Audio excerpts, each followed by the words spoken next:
یہ وقت اللہ تعالیٰ کی امانت ہے، تو جس طرح اللہ تبارک و تعالیٰ چاہتے ہیں ہم اسی طرح اپنی زندگی کو گزاریں۔ مقصد حیات جو اللہ تعالیٰ نے ہمیں دیا ہے اس کے مطابق اگر گزاریں گے تو آپ کا وقت ٹھیک گزرا ہے۔ دوسرا یہ کہ خدمت خلق کے اندر آپ اپنے وقت کو گزاریں، یعنی بہترین تقاضا یہ ہے وقت کو گزارنے کا، آپ اس کو خدمت خلق میں، جس میں انسانیت کی فلاح و بہبود ہو، انسانیت کی خدمت ہے، آپ اس کے اندر گزاریں۔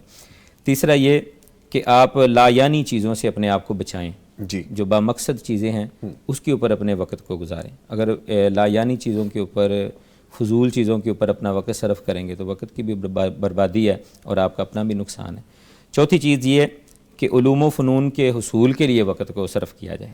آخری بات یہ ہے اس ضمن کے اندر کہ انسان ان تمام چیزوں کو مد نظر رکھتے ہوئے جو فضول چیزیں ہیں، بے مقصد چیزیں ہیں، گناہ والی چیزیں ہیں، اللہ کی نافرمانی والی چیزیں ہیں، ان تمام چیزوں سے اجتناب کریں۔ تب لوگ سب سے پہلے کامیابی کی ڈیفینیشن طے کر لیں کہ میرے نزدیک کامیابی کیا ہے۔ کسی کے نزدیک مال و دولت، کسی کے نزدیک کیریئر، کسی کے نزدیک ایجوکیشن، کسی کے نزدیک یہ دنیا، کسی کے نزدیک وہ دنیا۔ یہ مختلف ڈیفینیشنز ہیں کامیابی کی۔ میں ایک نئی ڈیفینیشن آپ کے سامنے پیش کرتا ہوں، کوشش کیجئے کہ اسے ایڈ کر لیں اپنی زندگی میں۔ کامیابی کی نئی ڈیفینیشن یہ ہے، اگر آپ جاننا چاہتے ہیں آپ کامیاب ہیں کہ نہیں تو یہ دیکھیں کہ آپ کی وجہ سے لوگوں کی زندگی میں کتنی بہتری آئی ہے۔ اگر آپ زیادہ لوگوں کو بہتر کر پا رہے ہیں، ان کی زندگی میں ویلیو ایڈ کر پا رہے ہیں تو الٹیمیٹلی آپ بھی کامیاب ہوں گے۔ تو اپنی بجائے دوسروں کا سوچیں، خود بخود کامیاب ہو جائیں۔